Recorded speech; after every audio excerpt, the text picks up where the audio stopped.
தமிழ்நாட்டில இருந்து ஒரு அமைப்பு ஐநா மன்றத்துல போய் பேசுறதுக்கு இந்தியாவிலேயே ஒரு அமைப்பு அது பசுமை தாயகம் அமைப்பு தான். அது சௌமியா அன்புமணி அவர்களோட தலைமையில இயங்குற அமைப்பு தான்.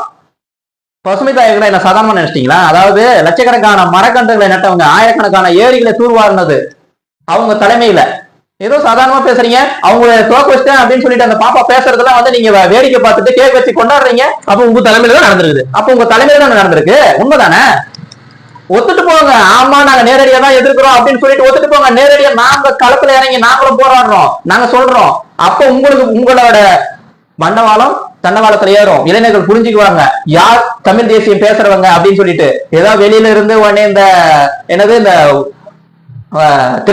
திரள் நிதி மூலம் கட்சி நடத்துறோம் அப்படின்னு சொல்றீங்களா? அதெல்லாம் கிடையாது. ஏற்கனவே சொன்னதுதான். நீங்க திமுகவோட பி டீம் 39 தொகுதி ஜெயிச்சது எங்களுக்கு கவலை இல்ல. ஒரு தொகுதி ஜெயிச்சிடக்கூடாதுன்னு நாங்க நினைச்சோம். அது எப்படியோ ஒன்று தோத்துடுச்சு. அதனால நாங்க சந்தோஷமா